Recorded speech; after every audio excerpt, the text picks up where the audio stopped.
अस्सलामुअलैकुम।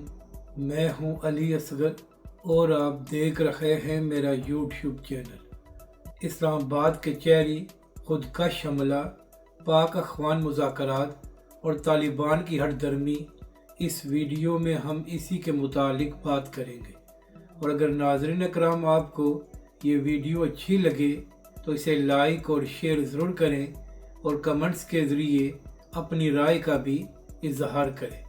नाज़रीन इकराम, मामला ये है कि काफ़ी अरसे से पाकिस्तान और अखवान तालिबान के मामलात कशीदा हैं और इसकी वजह यह है कि अखवान तालिबान मुसलसल हटदर्मी दिखा रहे हैं और उन्होंने TTP के खवारिज को पनाह दी हुई है जो पाकिस्तान में आकर हमले करते हैं। अब ज़ाहिर सी बात है कि जब अफगानिस्तान की सरजमीन पाकिस्तान के ख़िलाफ़ इस्तेमाल होगी तो उसके बाद पाकिस्तान भी खामोश नहीं बैठेगा और पाकिस्तान की जानब से भी जवाब दिया जाएगा। पिछले काफ़ी अरसे से पाकिस्तान अखवान तालिबान को ये बात समझा रहा है कि आप TTP के खवारिज को पनाह ना दें और उनके हवाले से कोई हतमी फ़ैसला करें, मगर अफसोस की बात यह है कि अखवान तालिबान की हरदर्मी बरकरार है। यही वजह है कि पिछले काफ़ी दिनों से पाकिस्तान और अफगानिस्तान के दरमियान मुज़ाकरात भी हो रहे हैं, मगर उन मुज़ाकरात में भी कोई ब्रेक थ्रू हासिल नहीं हुआ क्योंकि अखवान तालिबान TTP के हवाले से कोई फ़ैसला नहीं कर रहे। और अगर आप साफ अल्फाज में बात करें तो अखवान तालिबान TTP के खवारिज को मुकम्मल पनाह दिए हुए हैं। इसके साथ साथ अखवान तालिबान की जानब से भी दरअंदाजी की गई थी, जिसके बाद पाक फ़ौज ने उनको मुंह तोड़ जवाब दिया और वो अपनी चौकियां छोड़कर भाग गए थे। यानी कि नाज़रीन इकराम, जिन लोगों को पाकिस्तान ने 40 साल तक पनाह दी है, आज वही पाकिस्तान के दुश्मनों को पनाह दिए हुए हैं और अपनी सरजमीन को पाकिस्तान के ख़िलाफ़ इस्तेमाल होने की भी खुली इजाज़त दी हुई है। तो यही वजह है कि अब पाकिस्तान की जानब से भी ये फ़ैसला किया गया है कि जिसकी सरजमीन पाकिस्तान के ख़िलाफ़ इस्तेमाल होगी तो उनको जवाब दिया जाएगा। तो आज इसी हवाले से इस्लामाबाद कचहरी में भी एक धमाका हुआ है। तो अब उसी हवाले से बात करते हुए वज़ीर दाखिला मोहसिन नकवी ने मीडिया को बताया है कि इस्लामाबाद कचहरी में जो धमाका हुआ है वो खुदकश था और उसमें 12 अफराद शहीद हो गए हैं और काफ़ी अफराद ज़ख्मी हैं। मोहसिन नकवी ने मीडिया से बात करते हुए कहा कि जिन लोगों ने भी ये हमला करवाया है उनको नताइज भुगतना पड़ेंगे और पाकिस्तान भरपूर जवाब देगा। नाज़रीन इकराम, मीडिया से बात करते हुए वज़ीर दाखिला ने कहा कि हमलावर का सर मिल गया है और तहकीकात जारी हैं और बहुत जल्द हमलावर की शनाख्त भी हो जाएगी।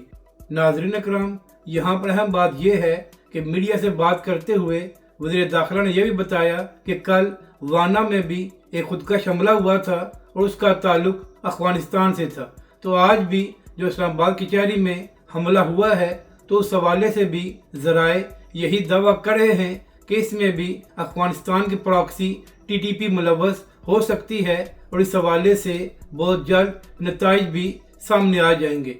यानी कि नाज़रीन इकराम, एक जानब पाकिस्तान के साथ मुज़ाकरात का ढोंग रचाया जा रहा है और दूसरी जानब अपनी प्रॉक्सी को भी पाकिस्तान के ख़िलाफ़ इस्तेमाल किया जा रहा है।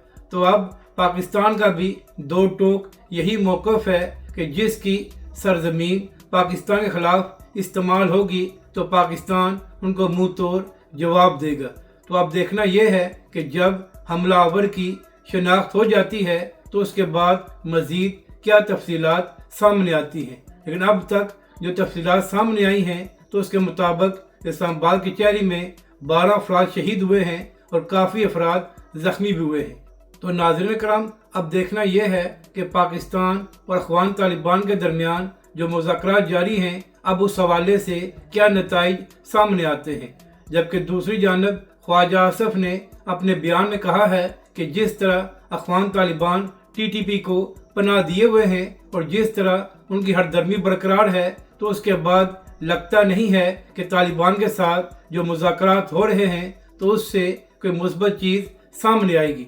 अब यहाँ पर आखिरी बात यह है कि जब से अफगान तालिबान और भारत के दरमियान محبت کی پینگوں میں اضافہ ہوا ہے تو اس کے بعد اخوان طالبان کی ہر درمی میں اضافہ ہو گیا ہے اور وہ کھل کر خوارج کو پناہ دیے ہوئے ہیں۔ مگر پاکستان اور ریاست پاکستان کا بھی یہی موقف ہے کہ اب اخوان طالبان کو خوارج کے حوالے سے کوئی حتمی فیصلہ کرنا پڑے گا، ورنہ معاملات آگے نہیں بڑھ سکتے۔ اگر ناظرین اکرام آپ کو یہ ویڈیو اچھی لگے تو اسے لائک اور شیئر ضرور کریں اور کمنٹس کے ذریعے اپنی رائے کا بھی اظہار کریں۔